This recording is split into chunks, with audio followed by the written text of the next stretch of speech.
महाविद्यालय भिवानी के इस प्रांगण में 2 दिवसीय शिक्षा, खेल व मोटिवेशन वर्कशॉप के आयोजन के इस कार्यक्रम में उपस्थित बहुत ही सम्मानित आप लोगों के समक्ष उन्होंने अपनी बात रखी। हमारे भाई पूर्व में जो विधायक भी रहे हम समाज सेवी शशि परमार जी, नगर पार्षद हर्षदीप दुबेजा जी जो कि कार्यक्रम की अध्यक्षता कर रहे हैं, सतवीर देहरान जी और मेरे समक्ष बैठे हुए सम्मानित मंच और मेरे समक्ष बैठे हुए मान सम्मान के योग्य मेरे बड़े बुजुर्गों, माताओं, बहनों, प्यारे भाइयों और बहुत ही प्यारे बच्चों, मुझे बहुत खुशी है इस बात की कि प्रतिभा विकास मंच जो है वो लगातार पिछले कई सालों से हमारे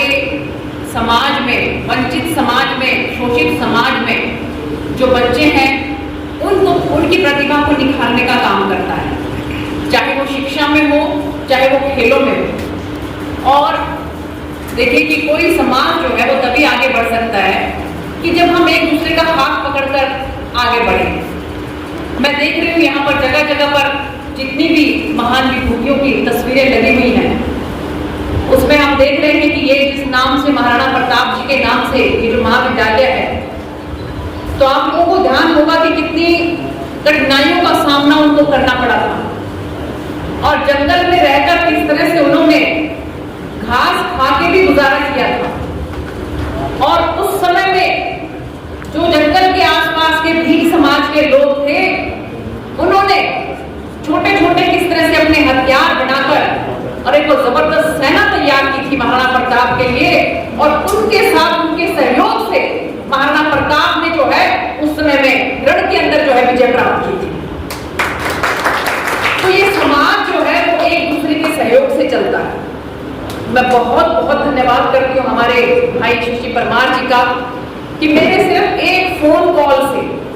जब मैंने उनको कहा कि यहाँ पर छोटे छोटे बच्चों की 2 दिन की वर्कशॉप चलेगी ताकि हमारे बच्चे जो हैं वो एक नए भारत का निर्माण कर सकें, नए भारत का सृजन कर सकें, तो जो बच्चे खेलों के अंदर, शिक्षा के अंदर आगे बढ़ना चाहते हैं तो 2 दिन की बच्चों की वर्कशॉप चलेगी। तो आप अपना जो ये महाविद्यालय है इसके प्रांगण के अंदर अगर थोड़ी सी जगह हमारे प्रतिभा विकास मंच को दे दें तो आपकी बहुत मेहरबानी होगी। 1 मिनट का समय हमारे भाई साहब ने नहीं लगाया कि बहन जी आप चिंता ना करो, मैं तो पहले भी बहुत ज्यादा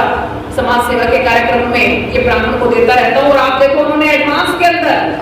हमारा जो बड़ा हॉल है वो अब आप कार्यक्रम करने वाले बनो, वो पहले बुक कर दिया उन्होंने कि वो तो 2000 की क्षमता वाला है, उसमें अगर आप कोई कार्यक्रम करना चाहते हो तो बिल्कुल कर सकते हो। अभी देखो कि 22 तारीख को कबीर साहब जी की जयंती आ रही है। मैं तो बल्कि ये कहूंगी कि ये कबीर साहब की ही प्रेरणा है। पूरा जून का महीना जो है वो कबीर साहब को समर्पित है। तो आज का जो ये कार्यक्रम है, ये प्रतिभा विकास मंच का 2 दिन का जो वर्कशॉप बच्चों के लिए चलाया जा रहा है, ये भी हम जो है हमारे वंदनीय पूजनीय जिनका पर्वत उत्सव 22 तारीख को है कबीर साहब का, उनको समर्पित करते हैं हम इस कार्यक्रम। और हम देख रहे हैं यहाँ पर महर्षि वाल्मीकि जी हैं। महर्षि वाल्मीकि जी के बारे में कौन नहीं जानता, आपको पता ही होगा कि किस तरह से माँ सीता जो है जब गर्भावस्था में जब उनको राजमहल से निष्कासित कर दिया गया, उस समय में उन्होंने महर्षि वाल्मीकि के आश्रम में शरण ली और वहां पर 2 फूल से बच्चे लव कुछ इस तरह से पैदा हुए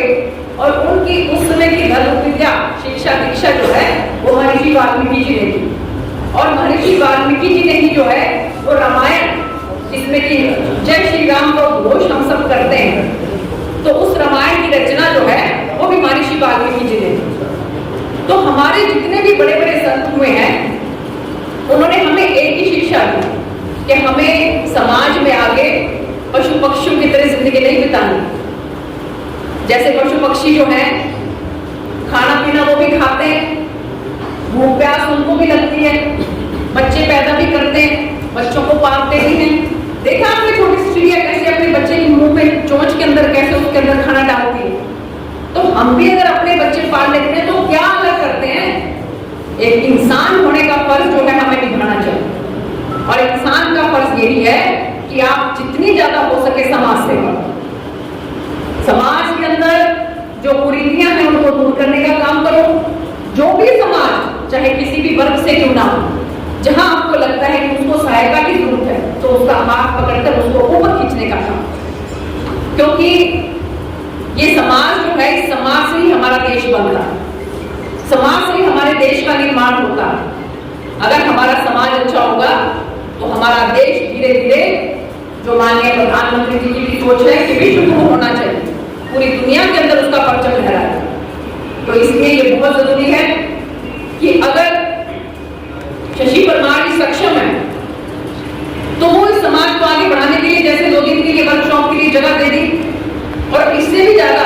उन्होंने कहा कि जिस भी बच्चे को यहाँ पर शिक्षा के लिए भी जरूरत हो, गरीब परिवार से बच्चा है, उसकी सहायता करने के लिए भी परमार साहब तैयार हैं। वो बच्चे यहाँ पर पढ़ाई कर, और इसके साथ साथ हमारे पार्षद जी जो है, उन्होंने मेरे को अभी भी बताया कि 3 हॉस्पिटल है। तो भाई वो कहें या ना कहें, उनकी तरफ से मैं आप लोगों को कह देती हूँ कि पहली बात तो भगवान ना करे कि आप लोग कहीं तो बीमार पड़ो, लेकिन फिर भी कोई थोड़ी बहुत दिक्कत पड़ती है तो आप मेरा नाम लेके इनके हॉस्पिटल में, तो आपकी इलाज जो है उसमें वो पूरी सहायता करेंगे। और भगवान दास जी के बारे में जैसे बताया, भगवान दास जी जिस तरह से समाज सेवा कर रहे हैं, बहुत सी सरकार की योजनाएं ऐसी होती हैं कि जिसके अंदर जो है हमें नहीं पता होता, गरीब आदमी को नहीं पता होता कि इसकी सहायता या इसका लाभ हमें कैसे मिल सकता है। मैंने पहले भी बहुत बार कहा कि जो हमारे अधिकारी रिटायर हो जाते हैं, कि जो हमारे युवा पढ़े लिखे बच्चे हैं, वो बारीकी से अगर उन योजनाओं को पढ़ के उनका लाभ हमारे समाज को कैसे मिल सकता है, गरीब वर्ग को कैसे मिल सकता है, अगर इसकी तरफ वो अपना हाथ आगे बढ़ाएंगे तो सरकार की योजनाओं का लाभ समाज को मिल सकता है। तो मैं आह्वान करती हूँ कि आप सब लोग जो है आने वाले समय में बच्चों को और ज्यादा, क्योंकि देखिए यहाँ पर विवेकानंद जी भी हैं, और यहाँ पर जो है बाबा साहब अम्बेडकर को हम नहीं भूल सकते, कि जिन्होंने कहा था कि शिक्षा जो है उस शेरनी का दूध है कि जिसको पीकर कोई भी दहाड़ सकता है। आज अगर आप लोगों के बीच में से उठ के मैं इस स्थान पर खड़ी हूँ, एक मुख्य अतिथि के तौर पर खड़ी हूँ, एक सांसद के तौर में पार्लियामेंट के अंदर अपनी जिम्मेवारी को मैंने निभाया है, उसके पीछे केवल और केवल मैं कहूँ कि मेरे माँ बाप के दिए हुए संस्कार, मेरे बड़ों के दिए हुए संस्कार और शिक्षा, इसका सबसे बड़ा योगदान है। तो इसलिए मैं बच्चों का आह्वान करती हूँ, बच्चों को ये कहती हूँ कि बेटा आप लोग जो है इस भारत को आगे बढ़ाने के का जो जिम्मेवारी है वो आप लोगों के कंधे पर है, और आप लोग जो है किस तरह से अपनी जिंदगी के अंदर कोई एम लेकर, कोई गोल लेकर आगे बढ़ते हो, उसी पर निर्भर करता है कि देश जो है वो आगे कैसा बढ़ने वाला है। क्योंकि अगर आपने कोई अपना गोल निर्धारित नहीं किया तो आप मंजिल को कैसे पाओगे। आपके पास एक गोल होना चाहिए और उसको अचीव करने के लिए मेहनत करनी है, और अपना डेली का टारगेट बनाओ। एक बड़ा गोल रखने के बाद छोटे छोटे गोल रखो कि आपका एक दिन का क्या कार्यक्रम है। जब छोटे छोटे कार्यक्रम जो है उनको आप अचीव करने लग जाओगे, शाम को आपको ये लगेगा कि मेरा आज का सारा दिन जो है वो व्यर्थ नहीं गया,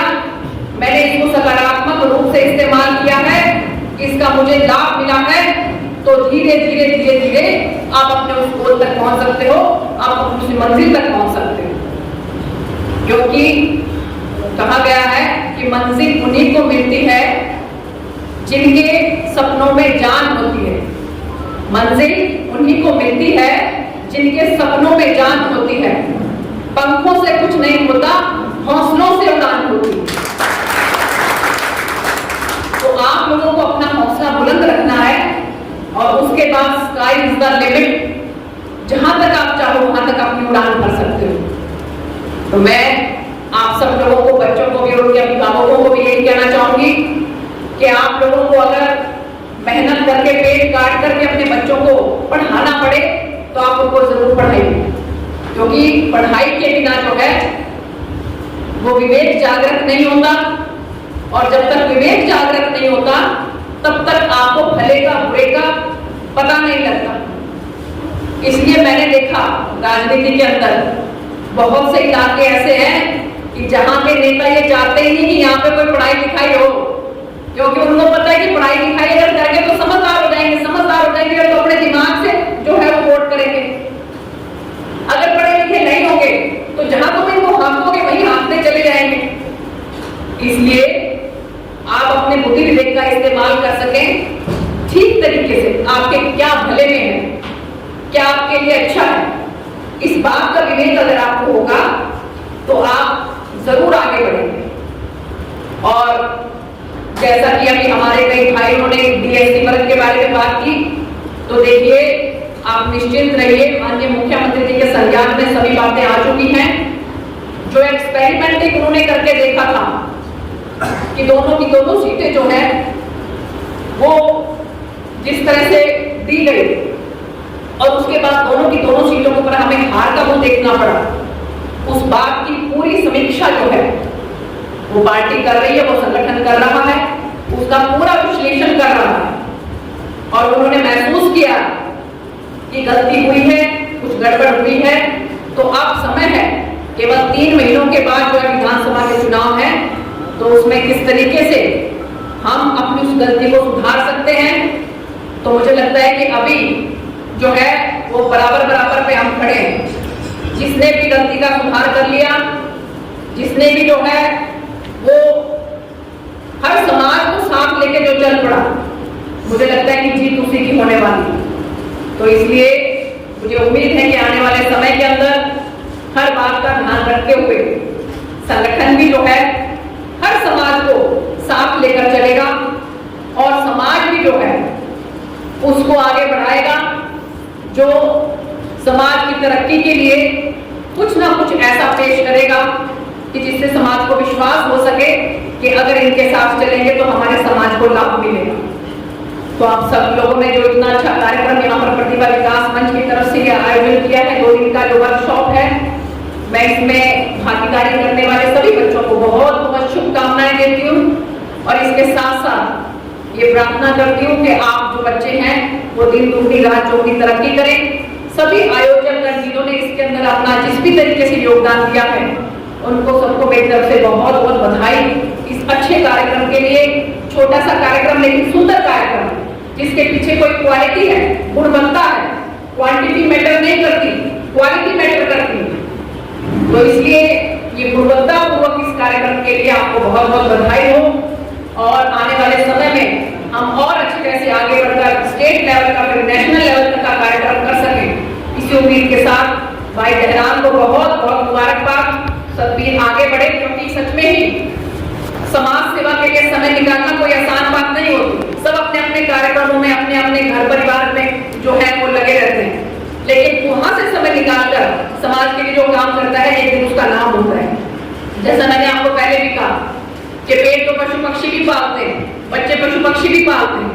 लेकिन समाज के लिए अगर कोई कार्यक्रम करता है, कोई समाज के लिए कोई आगे बढ़ता है, असली इंसान वही। तो इसलिए मैं बहुत बहुत मुबारकबाद, बहुत बहुत जो है पूरी टीम को, हमारे भाई दहरान की सतबीर दहरान की पूरी टीम को मैं बहुत बहुत मुबारकबाद देती हूँ कि तुम लोग आगे बढ़ो और दिन दुगनी रात चौगुनी तरक्की करो और पूरे हिंदुस्तान में एक प्रतिभा विकास मंच का नाम हो। आज तो हम लोग कुछ चुनिंदा बच्चों को इस प्रतिभा विकास मंच के तहत जो है वो सम्मानित करते हैं, सुशोभित करते हैं, लेकिन पूरे हिंदुस्तान के अंदर हम इस तरह के बच्चों को, इस तरह की प्रतिभाओं को, इस तरह के टैलेंट को आगे बढ़ा सकें, ये हमारी कोशिश रहेगी। इन्हीं शब्दों के साथ आपका बहुत बहुत धन्यवाद। जय हिंद, जय भारत, जय भीम।